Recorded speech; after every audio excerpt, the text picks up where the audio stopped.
Class start करते हैं।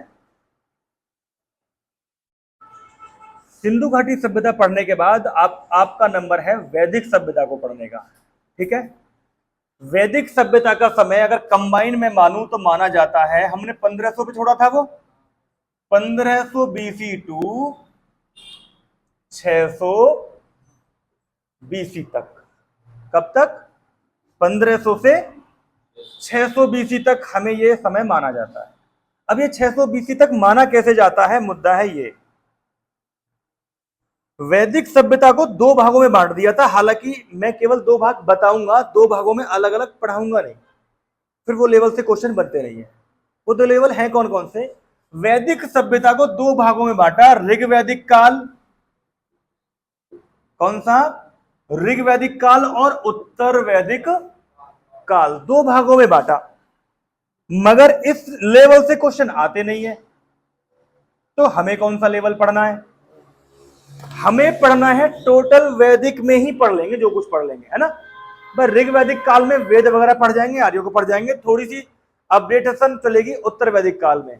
मगर इस तरीके से पढ़ना तुम्हारे लिए मेरी नजर में सही नहीं है, चाहे कोई सही मानता हो। हम इसको पूरा का पूरा क्या पढ़ेंगे? वैदिक सभ्यता, है ना। तो वैदिक सभ्यता में आगे बढ़ते हैं। अब वैदिक सभ्यता में सबसे पहले आपको पढ़ना है वेद। क्या पढ़ेंगे आप सबसे पहले?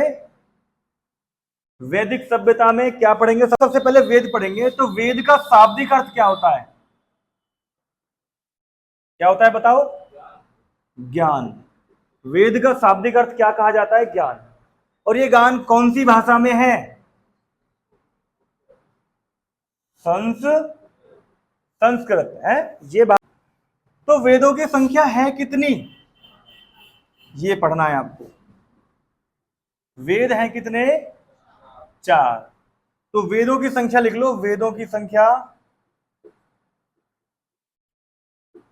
कितनी है? 4। ऋग्वेद, सबसे पहला यजुर्वेद, यजुर्वेद, फिर आएगा साम वेद, फिर आएगा अथर्व, अथर्व, 4 वेद आएंगे। तो कितने वेद हैं? 4। ठीक है। ऋग्वेद में पूछेगा आपसे मंडल, श्लोक और सूक्त। अब हमें क्या करना है? वेदों की संख्या हो गई 4 है। अब वेदों की संख्या 4 होने के बाद अब इनकी खासियत, फिर उनके बाद इनमें 1 बाई 1 कौन कौन से क्वेश्चन बनते हैं वो खासियत। सबसे पहले एक एक क्वेश्चन अब बना देते हैं, फिर बनाएंगे 1 बाई 1 एक एक वेद में एंटर करके। ऋग्वेद सबसे प्राचीन वेद, सबसे प्राचीन वेद, सबसे प्राचीन वेद है, सबसे पुराना वेद कौन सा है? ऋग्वेद। उसके बाद यजुर्वेद, गद्य और पद्य, गद्य और पद्य में कौन सा वेद है? गद्य और पद्य तो समझते हो, कहानी कारक भी और कविता कारक भी, है ना। एक तरीके से कर्मकांड भी कह देते हैं, मगर आगे बढ़ते हैं।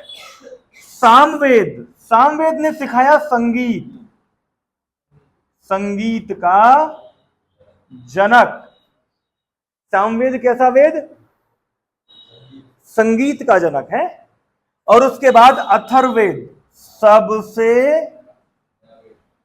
नया वेद, सबसे नया वेद और सबसे बड़ा वेद कौन सा? तो ये तो हम बताती है कि आखिरकार कौन से वेद में क्या क्वेश्चन बन सकता है। हालांकि इन दो क्वेश्चंस में तो जो कुछ बनाने थे बना भी दिए, मगर अब 1 बाई 1 चलेंगे। तो मिटा दूं यहां तक, पक्का मिटा दूं? तो ये मिटा देता हूं। अब केवल और केवल ऋग्वेद पे जो क्वेश्चन है उनको कवर करेंगे। तो ऋग्वेद में सबसे पहला क्वेश्चन क्या बनेगा जी? सबसे प्राचीन वेद है। कैसा वेद है? सबसे प्राचीन वेद। तो सबसे प्राचीन हो गया, कर पाओगे? उसके बाद लिखोगे मंत्रों का उच्चारण, मंत्रों का उच्चारण किसमें किया गया है या किसमें है? मंत्रों का। तो ऋग्वेद में मंडल, ऋग्वेद में मंडलों की संख्या कितनी है? 10। ऋग्वेद में मंडलों की संख्या कितनी है बेटा? ऋग्वेद में लिखोगे, वैसे तो मंडल कितने हैं? 10 ही है। 18 तो पुराण है।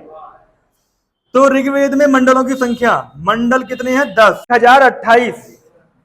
कुल सूक्तों की संख्या, सूक्तों की संख्या आती है बेटा 1028 सूक्त हैं इसमें लिखे हुए हैं। उसके बाद 162 मंत्रों की संख्या या फिर श्लोक 10,462। कुछ किताब इसे तुम्हें 10,600 भी दिखा सकती हैं, पर तुम 10,462 याद, हाँ 10,600 भी तुम्हें दिखा सकती है कुछ किताबें। ठीक है बेटा, तो देख लेना, अगर ऑप्शन 462 ना हो तो 600 टिक कर देना। ठीक है, तो याद रहेगा। तो ऋग्वेद में अभी और भी क्वेश्चन बचा है। ऋग्वैदिक कालीन सबसे पवित्र नदी, वेरी गुड, सरस्वती। गंगा यमुना सरस्वती का नाम सुना है? तीनों का संगम कहां पर है? प्रयाग, इलाहाबाद में। अब तो प्रयागराज प्रयाग बोलते हैं भाई। तीनों का संगम वहां पर है, मगर सरस्वती नदी तुम्हें वहां पर नहीं दिखाई देंगी। गंगा यमुना दिखाई देंगी, इधर से गंगा आ रही है, उधर से यमुना आ रही है, मगर सरस्वती का नाम ही रह गया है, वहां से विलुप्त है। Concept clear?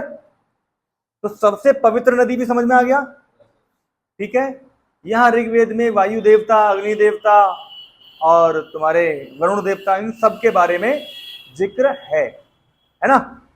तो इंसान अगर अपने वेदों के बारे में थोड़ा पढ़ के निकलेगा तो बस समझ में आएगी। तो भाई ऋग्वेद में सब कुछ क्वेश्चन जो भी महत्वपूर्ण निकाल दिए। यजुर्वेद, यजुर्वेद पे जो मैंने क्वेश्चन लिखवाया था, केवल वही क्वेश्चन तुम्हारे लिए सबसे बड़ा क्वेश्चन है, बाकी और कोई क्वेश्चन नहीं करना है। यजुर्वेद में गद्य और पद्य दोनों में है, ऐसा भी हो सकता है। लिख लो, फिर भी लिख ही लो, है ना।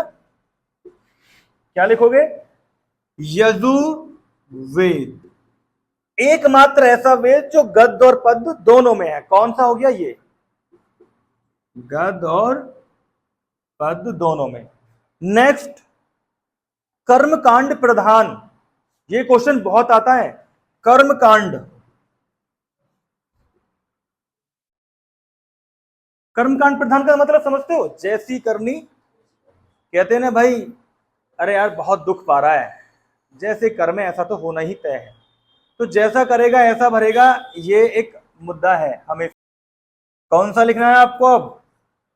साम वेद। अब मैं तुम्हें बता दूं, हालांकि हंसी का पात्र भी हो सकता है ये, नहीं भी हो सकता है, पढ़ाई से जोड़ करके कर रहे हैं तो याद हो जाएगा। इस वर्तमान कलयुग में दो वेदों का जाने अनजाने में सबसे ज्यादा यूज हो रहा है, मगर हो रहा है गलत तरीके से, सही यूज नहीं हो रहा है। तो देखना, साम का मतलब है बेटा गान, संगीत है। तो संगीत का जनक,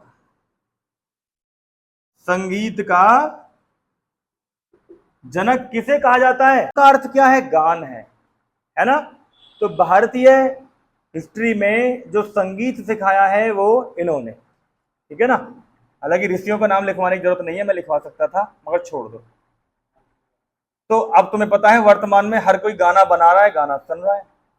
अब उसे असली संगीत तो याद है नहीं, मगर गाना सबको बनाना है क्योंकि यूट्यूब पे फेमस होना है। समझ रहे हो?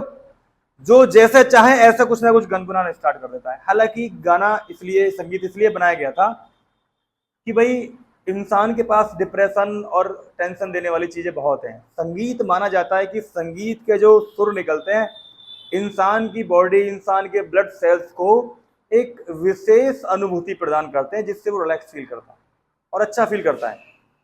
फिर धीरे धीरे धीरे धीरे कैटेगरी बनी, है ना, जो आजकल तुम नेट पे देखते भी होगे, मूड के हिसाब से संगीत है।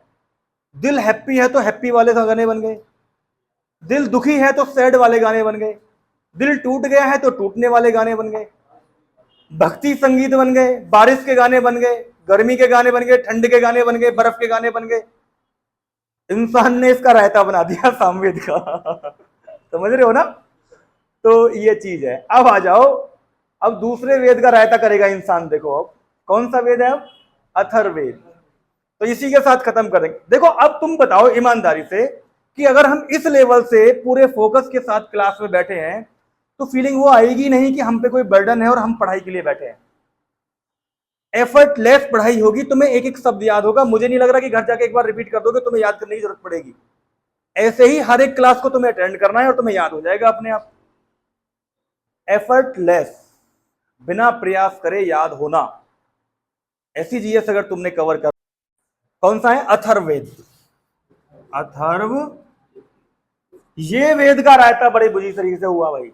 अब यहां पे भाई बहुत बुरी हालत है। तो पहली बात तो इसको अपने हित में लेते हैं, रायता बाद में पढ़ लेंगे। अथर्ववेद का क्या है? सबसे नया, सबसे नया वेद है ये। तो आप ये कह सकते हैं अपनी फोन की भाषा में सबसे अपडेटेड वर्जन है, कह सकते हैं। जो अपडेट होके होता है तो वो बड़ा तो होगा, होगा ना? अपने आप याद हो गया तो सबसे बड़ा वेद भी है। अब एक बात बताओ, अगर आपसे क्वेश्चन आए कि बताइए सबसे बड़ा वेद कौन सा है, तो क्या आप पहला वेद टिक करोगे? ऋग्वेद या सामवेद या यजुर्वेद? तो जो सबसे बाद में आया तो वो सबसे बड़ा होगा भैया, अपडेटेड है, जैसी जरूरत ऐसा कर डालो, है ना? तो बात समझ में आ गई? सबसे बड़ा है तो सबसे नया भी है, नया है तो बड़ा भी है। उसके बाद इसका यूज क्या है अब ये समझ लो। शाब्दिक अर्थ लिखो पहले, अथर्ववेद का शाब्दिक अर्थ। अथर्व का शाब्दिक, केवल अथर्व का मतलब क्या है?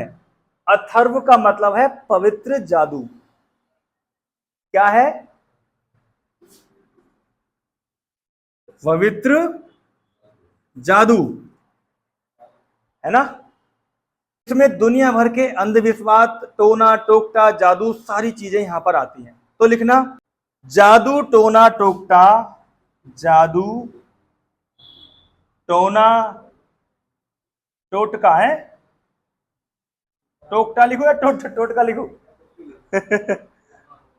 टोकटा सुना है कभी? किया है कभी? देखा है कभी? इतने शरीफ बन रहे हो हैं? देखा होगा है कभी कहीं चौराहे पे कभी नींबू कुछ पड़ा देखा है? बेसन। तो तुम्हें लगता है ये काम करती होंगी? अगर हम इसको ऐसे समझे कि हाँ, ऊर्जा दो प्रकार की होती है, नेगेटिव और पॉजिटिव, तब तो हमारी समझ में आएगा कि हाँ ये चीजें काम करती होंगी। तो मेरा मानना यह है कि ऐसे काम करती होगी, ऐसे तो क्या, तू ना चाहे वीडियो रिकॉर्ड हो ढंग से। देख वो स्क्रीन चारों तरफ से बराबर आ रही है, कवर हो रही है, काटना पड़ेगा इतना हिस्सा यहाँ पे। समझो, उस नियम को फॉलो ना कर रहे कि पैर और अभी बैठने की क्षमता ना बढ़ पा रही। समझो ये कैसे काम करता होगा। एनर्जी होती है पॉजिटिव और नेगेटिव।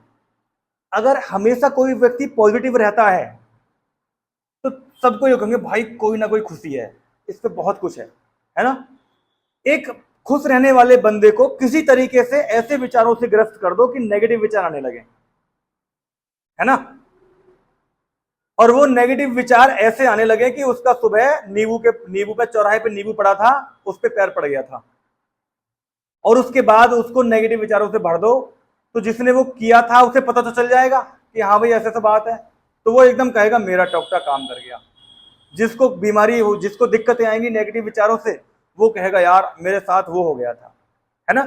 जैसे कभी सुना है बिल्ली रास्ता काट गई है, नेवला रास्ता काट गया है।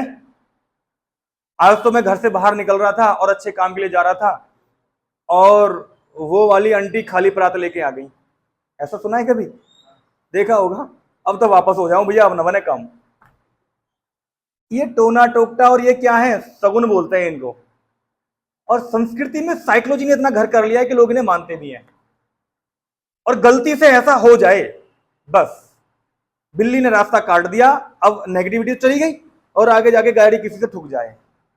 मैंने कहा था बिल्ली काली थी, अब तो पक्का ही होना था। वो फिर 50 का पड़ जाएगा, भाई बिल्ली आए तो काटना, बिल्ली आए तो निकलना मत, रुकना। अरे एक बात बताओ, चलो तुम्हें तो पता था, दूसरा जिसको नहीं पता था वो तो अपने आप सही सलामत पहुंच गया, है ना? इसका मतलब खेल सारा साइकोलॉजी का है। किसका है? जैसा मन में विचार धारण करोगे ऐसा होना तय है। तुम सोच लो कि मैं इस बार कैसे भी करके लग जाऊंगा और रात दिन फिर उसके लिए मेहनत करो, तो आप इस बार नौकरी पा ही जाओगे। और ये सोचोगे ना यार, बहुत सारे लोग फॉर्म भर रहे हैं, इतने सारे लोग हैं, और वो ऐसे चल रहा है, वो ऐसे चल रहा है, वो ऐसा पढ़ रहा है, वो ऐसे पढ़ रहा है, मेरा तो कहीं नंबर नहीं है। तुम्हारा नंबर है ही नहीं। तुम्हें केवल प्रयास करना है एक वैकेंसी के लिए, कर लोगे। लास्ट वाले टोना टोकटा करते हैं अब, है तो कोई इनको अप्लाई नहीं करेगा किसी पे भी, ध्यान रखना। वैसे मैं पूरा पूरा मंत्र नहीं बताने वाला हूं, कैसे कैसे होता है मुझे भी नहीं पता है। जादू टोना टोकटा रोग निवारण भी है बेटा, रोग निवारण भी है। कभी तुम किसी बाबा के पास गए हो, झाड़ा लगा दूंगा, बुखार गायब, तो वो मंत्रों में शक्ति होती है, वो मंत्र बोले जाते हैं, वो एक सही प्रक्रिया है कहीं ना कहीं, क्योंकि मंत्रों में क्या होती है? पॉजिटिव ऊर्जा, है ना। तो सारा खेल एनर्जी का ही तो है, पॉजिटिव और नेगेटिव। मोमोज खाओगे एनर्जी अलग लेवल की मिलेगी, सेब खाओगे अलग लेवल की मिलेगी, है ना। मोमोज डेड फूड में आता है, सेब लाइव फूड में आता है। डेड फूड खाओगे तो डेड एनर्जी आनी है। डेड फूड समझते हो? जो कभी बना के रख लिया था तुम्हें दे दिया। और ये लाइव चीजें हैं, इनमें जीवन है, पेड़ से तोड़ के लाए हो। अब मोमोज कौन से पेड़ से टूटते हैं बताओ? ऐसा होता है बेटा, है तो पता ना। सब कुछ अगर जानना स्टार्ट कर दें तो पढ़ाई आसान, चीजों को समझना आसान, और घर में क्या, हर समाज में जहां तुम बैठोगे ना, तुम बिल्कुल अलग दिखाई दोगे, तुम्हारी सोच अलग होगी। लोग कहेंगे पता नहीं पढ़ रहा है क्या कर रहा है, इसकी तो सोच ही बदल गई है, हर चीज को अलग लेवल से देखता है या देखती है, क्योंकि नजरिया तो बदलना ही होगा। जो गांव में सारा सबका नजरिया है, और तुम जो मेरे पास यहाँ पढ़ने आ रहे हो तुम्हारा भी नजरिया वही हो, तो तुम्हारे यहाँ आने का कोई फायदा है? सबसे पहले जो व्यक्ति एकेडमी से जुड़ता है उसका नजरिया बदलना चाहिए, हर चीज को देखने का, हर चीज को परखने का। मूवी देख रहे हो, डायरेक्टर याद करके आओ, कॉन्सेप्ट निकाल के लाओ, और मेन किरदार किसका था उसके बारे में जानकारी करके आओ, बात खत्म हो गई। ये कंपटीशन का फील्ड है। खेत पे चले गए तो ये जानकारी करो कि पापा जी इसमें क्या क्या होता है। फसल से भी तो क्वेश्चन आते हैं, आते नहीं आते? ट्रेवल कर रहे हो तो वहां से भी क्वेश्चन आते हैं, कहीं तुम बैठे हो वहां से भी क्वेश्चन आते हैं, तुम्हारे साथ जो रिश्ते नाते जुड़े हुए हैं वहां से भी क्वेश्चन आते हैं। अब इन चीजों को बताए कौन? किताबों में तो पढ़ोगे, मगर प्रैक्टिकल हर चीज तुम्हारे साथ रोजाना घट रही है। तो बेटा अंधविश्वास और जोड़ दो, है अंधविश्वास भी है यहाँ पे। अंधविश्वास, अंधविश्वास पंडितों ने ऐसा जनरेट किया, बुरा ना माने कोई पंडित जो वीडियो को देखेंगे हमारी को, बेचारे आने वाले समय में सबके लिए नहीं है ये क्लास का लास्ट पॉइंट है वही है, इसके बाद कल पढ़ेंगे कि गाय दान कर दो, तरक्की के रास्ते खुल जाएंगे। अब गाय दान क्यों करनी है? क्योंकि पंडित जी को गाय की जरूरत है, पंडित जी को पसंद आ रही है गाय, बच्चे दूध पियेंगे घर पे। समझ रहे हो ना? अब सिंपल सी बात है, जिनको जिसकी जरूरत है उसे वो मिल जाए तो वो आशीर्वाद तो देंगे ही। ठीक है, कर दो खत्म।